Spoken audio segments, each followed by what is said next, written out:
Morning. कल हमने किया था ग्रेविटी, जिसको हमने पूरी तरह से अंडरस्टैंड किया था। Today we are gonna do ये एक्सेलरेशन। अब ये और ये दोनों में बहुत बड़ा डिफरेंस है। What is this? ये मैंने कल बताया था, it is a gravitational constant जिसकी वैल्यू है 6.67 into 10⁻⁻11 Newton metre square per kg square. Small जी डोनेट करता है एक्सेलरेशन ड्यू टू ग्रेविटी, जिसकी वैल्यू है 9.8 मीटर पर सेकेंड स्क्वायर। ठीक, ये वो फोर्स है जो अर्थ अप्लाई करती है to pull each and every object towards itself. Earth, ये अर्थ का स्पेसिफिक है। So first second difference is ये कांस्टेंट नहीं है, इट इज नॉट कांस्टेंट। क्यों? अर्थ पे इसकी वैल्यू ये है, मून पे इसकी वैल्यू मैंने आपको कल बताई थी, इट इज 1/6 ऑफ जी। पर ये जो ग्रेविटेशनल कांस्टेंट है, ये कांस्टेंट है एवरीवेयर, एनीवेयर। थर्ड डिफरेंस, इसकी यूनिट है मीटर पर सेकेंड स्क्वायर, इसकी यूनिट है newton metre square per kg square. ठीक, ये तीन बेसिक डिफरेंसेस हैं between acceleration due to gravity and gravitational constant. अब आज मैं एक टॉपिक लेने लगी हूं जिसका नाम है फ्री फॉल। हाँ, एक्सेलरेशन ड्यू टू ग्रेविटी जो है, क्योंकि मैंने उसको कहा नॉन कांस्टेंट है, क्योंकि कल भी मैंने जस्ट रिवाइजिंग कि पोल्स पे इसकी वैल्यू ज्यादा है, इक्वेटर पे इसकी वैल्यू कम है, अर्थ की सरफेस पे इसकी वैल्यू ज्यादा है, और जैसे हम अर्थ की सेंटर की तरफ जाते हैं इसकी वैल्यू 0 हो जाती है। That is why these all criterias make small G not constant and capital G constant everywhere. अब स्मॉल जी को टेक आउट करने के लिए what is the formula? Small G is equal to capital G into M upon r square. Now what is this m denotes? This is mass of the earth. r is the radius of the earth. अगर हम ये सारी values में डालें तो हमें small जी, क्योंकि mass of the earth is also constant, radius of the earth is also constant, hence on putting all the values we will get small g 9.8 meter per second square. Okay. अब एक topic मैं लेने जा रही हूं जिसका नाम है free fall. What is free fall? जब कोई भी ऑब्जेक्ट ऊपर से जब हम ऊपर से गिरते हैं या हम कोई बॉल को ऊपर से थ्रो करते हैं तो उसको फ्री फॉल कहते हैं, बिकॉज वो acceleration of the earth, that is G, acceleration of gravity due to earth की वजह से नीचे गिरता है। अब what is acceleration due to gravity? अगर कोई कहे कि define acceleration due to gravity, what is acceleration due to gravity? It is the acceleration that an object has due to gravity. Gravity की वजह से ऑब्जेक्ट में जो एक्सेलरेशन प्रोड्यूस होती है, that is called as acceleration due to gravity. जब हम ऊपर से कोई चीज फेंकते हैं या हम ऊपर से गिरते हैं, not coming down from the stairs is free fall, no. जब हम बाई चांस धक्का लग जाता है या हम स्काई डाइविंग करते हैं, हम ऊपर से नीचे गिरते हैं, that is called as free fall. इस टाइम हम वेटलेसनेस एक्सपीरियंस करते हैं। Now what is this weightlessness? जब हम ऊपर से नीचे गिरते हैं तो हमारे को ऐसा फील होता है कि हमारी बॉडी में वेट ही नहीं है।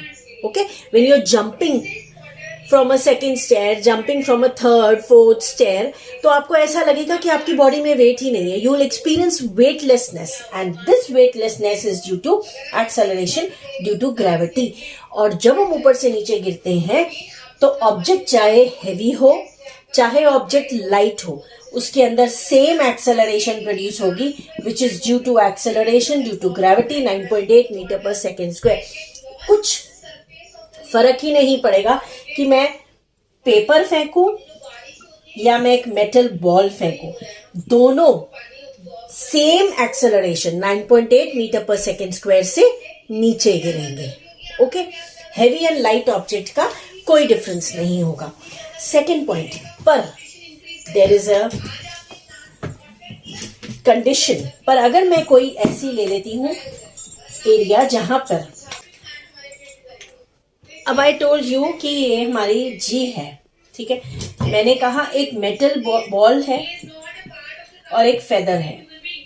फर्स्ट ऑफ ऑल मैंने कहा जब ये मेटल बॉल या एक फेदर फॉल करते हैं फ्रॉम अ हाइट, तो उनकी acceleration will be equal to G will be equal to 9.8 metre per second square. But still हम ये देखते हैं जब वो नीचे फ्लोर पे पहुंचते हैं, then ball reaches earlier and feather reaches late. Why? Because यहाँ पे एयर है। एयर एक रेजिस्टेंस अप्लाई कर रही है in opposite direction. Every action has equal in opposite direction. It is coming down, air ऊपर की तरफ रेजिस्टेंस एक्वायर कर रही है, और ये रेजिस्टेंस जो एयर की रेजिस्टेंस है ये डिपेंड करती है ऑन सरफेस एरिया। अब इन दोनों में से सरफेस एरिया किसका ज्यादा है? डेफिनेटली फेदर का सरफेस एरिया ज्यादा है, इसलिए फेदर के ऊपर एक अपवर्ड फोर्स ज्यादा लग रहा है, इसीलिए फेदर देर से नीचे पहुंचेगा and ball will reach earlier, क्योंकि राउंड चीजों का, स्फेरिकल चीज का सरफेस एरिया कम है।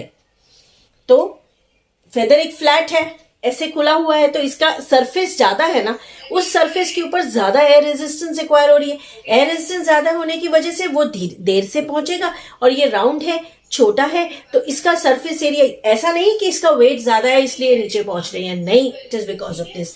यही बॉल को और यही फेदर को अगर मैं एक एरिया है जहां पे मैं वैक्यूम क्रिएट कर दूं, अगर एक एरिया है जहां पर मैं वैक्यूम क्रिएट कर दूं, वैक्यूम मीन्स सारी एयर मैंने वहां से निकाल दी। सारी एयर बाहर से निकालने के बाद में मैं मेटल बॉल और फेदर को थ्रो करूंगी, तो दोनों सेम टाइम पे नीचे रीच करेंगे, because there is no air resistance and only force acting on them is acceleration due to gravity, that is 9.8 meter per second square, and that too in the downward direction. Hence both of them, irrespective of their masses, will reach at the same time. Okay, अब हमने 3 equations of motion पढ़ी थी, जिसमें मेरी first equation of motion थी v is equal to u plus at, second थी s is equal to ut plus half at square, और third थी v square minus u square is equal to 2as। इसके respect में कुछ points I will make clear. अगर कोई भी object ऊपर से नीचे आ रहा है तो उसकी under the effect of earth weight के हिसाब से, तो उसकी एक्सेलरेशन g होगी, that is 9.8 metre per second square. कोई भी ऑब्जेक्ट नीचे से ऊपर जा रहा है तो उसकी एक्सेलरेशन होगी 9.8 मीटर पर सेकेंड स्क्वायर, पर क्योंकि वो ऑपोजिट डायरेक्शन में जा रहा है इसलिए इट विल बी नेगेटिव।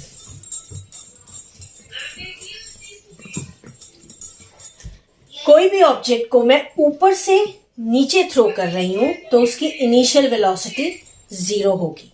कोई भी ऑब्जेक्ट को मैं नीचे से ऊपर थ्रो कर रही हूं तो उसकी फाइनल वेलोसिटी 0 होगी, इनिशियल वेलोसिटी जिस वेलोसिटी से मैंने उसको थ्रो किया है। ओके, और जितना टाइम वो ऑब्जेक्ट, जैसे मैं बॉल फेंकती हूँ, बॉल ऊपर जाकर फिर नीचे आती है, जितना टाइम में वो बॉल ऊपर जाएगी इक्वल टाइम में वो बॉल नीचे भी आएगी। Okay, I will speak up again. कोई भी चीज को ऊपर फेंक रही हूं तो acceleration minus 9.8 metre per second square. कोई भी चीज ऊपर से नीचे गिर रही है तो acceleration positive 9.8 metre per second square. कोई चीज हिल टॉप से या कहीं से नीचे आ रही है तो इनिशियल वेलोसिटी 0। कोई चीज नीचे से फेंक रही हूं तो उसकी फाइनल वेलोसिटी 0, और जितना टाइम वो चीज ऊपर जाने में लगाएगी इक्वल टाइम वो चीज नीचे आने में लगाएगी। Okay, this was all about free fall. Bye, thank you.